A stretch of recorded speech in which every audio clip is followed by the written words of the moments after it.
The GOP's war on voting rights across the country continues. In Texas, the state Senate has passed a bill limiting extended early voting hours, prohibiting drive-through voting, banning local election officials from proactively sending vote-by-mail applications, and allowing poll watchers to video record voters receiving assistance in filling out their ballots, among other measures, essentially allowing poll watchers to intimidate voters. The legislature is also currently considering legislation that would restrict the number of voting machines at county-wide polling places. But that's not all.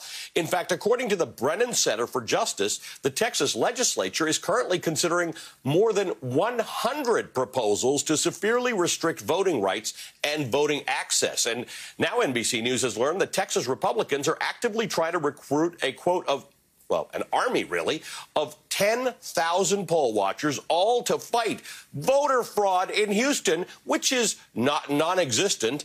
And Houston is, coincidentally, a large minority area.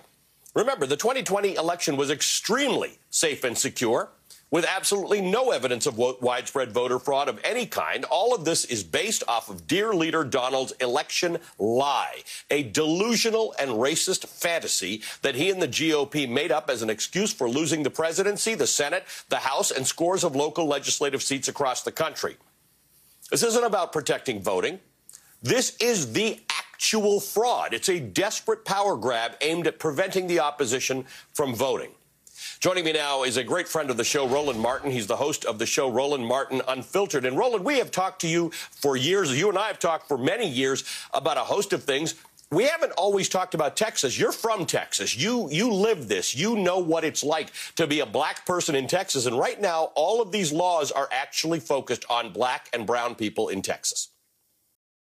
That's 100% true. I'm still registered to vote in Texas. And the reality is there is no greater threat to democracy in the United States than the Republican Party. To listen to the gutless leadership of Governor Greg Abbott and Lieutenant Governor Dan Patrick shows how sick and demented these people are. There was a news conference this week where Patrick said, how dare you question his integrity and that of 18 Republicans in the United States Senate? Well, we actually can. It is all based upon a lie. Well, here's what you have to understand what's going on in Texas. Democrats have been highly successful in Harris County, Houston, Dallas County, Dallas, Bexar County, San Antonio, the larger counties in Texas. They have decimated the Republican Party in the suburbs. And so this is what this was about. The Democrats were 5 seats away from taking control of the Texas House in the last election. They didn't pick up any of those. Republicans see what's going on. They see the Latino population driving an increase in congressional seats. And so they want to control power as much as they can, frankly, for their largely white base. It's pure and simple. All of this nonsense you're seeing, Georgia, Texas, Florida, it's all because of the lie of Donald Trump. They cannot show any voter fraud. That's what this is all about. It's important to note in Texas is a little bit different from a lot of other states in that the lieutenant governor is particularly powerful. Dan Patrick's particularly powerful. He presides over the Senate, which is, where the laws get made. He offered a reward of $1 million for evidence of voter fraud. He hasn't paid the $1 million. This is a guy who actually said, I'll pay you if you find it, and they didn't find it. Right. There you go. Dan Patrick is a deranged individual. Dan Patrick, here's the deal. He used to be a sportscaster at KHOU in Houston, began to own some conservative radio stations. I used to often debate him on a local public affairs show on the NBC affiliate, and has become even more far right-wing conservative as the years has progressed. Do I trust him? Absolutely not. Is he a man of integrity? Absolutely not. What the Republican Party is doing, they see the demographic changes. This is white fear that's driving all of this. We got to call it what it is. And the real thing that really bothers me, Ali, is, and I got to go ahead and say it, I'm greatly disappointed the actions of black people like Allen West, like Senator Tim Scott, like Alveda King. You run around talking about you're the niece of Dr. King, but you say nothing. What's even more egregious is that you have gutless black Republicans who know what they're doing. What they're doing is they're embarrassing the elders, they're embarrassing the ancestors, and they know what the Republican Party is doing, and they are cowards in that they're not saying anything against this. They're not doing what Colin Powell did in North Carolina when you get the Republican governor there. They're not calling them out for what they're doing. It is a direct assault on black and Latino voters, and what they're doing is trying to shave the margins.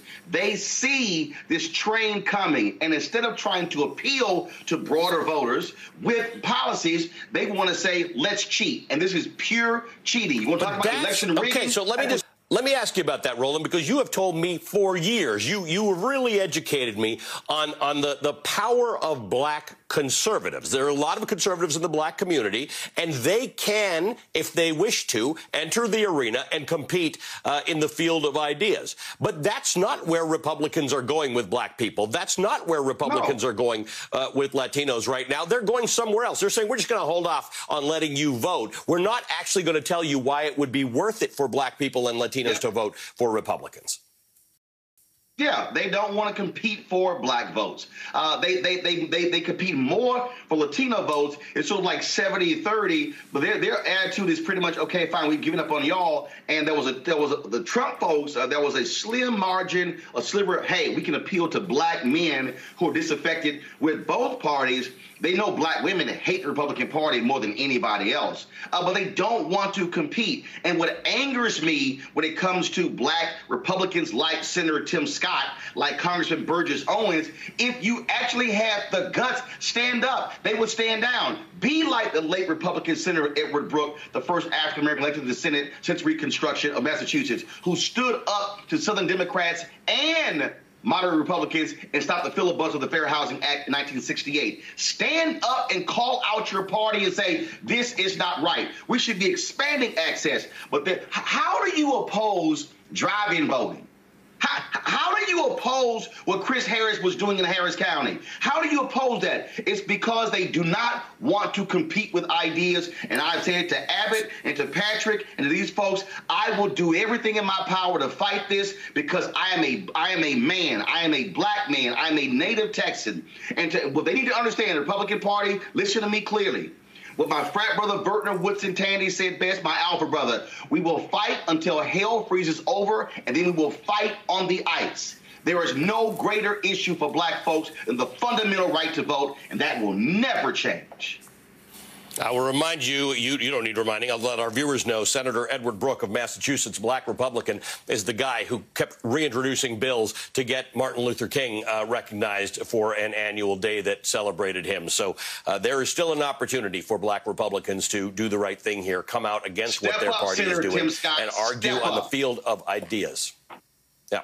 Roland, good to see you as always. Thank you, my friend. Roland Martin is the host of Roland Martin Unfiltered, as you can see now why the name of his show is Unfiltered.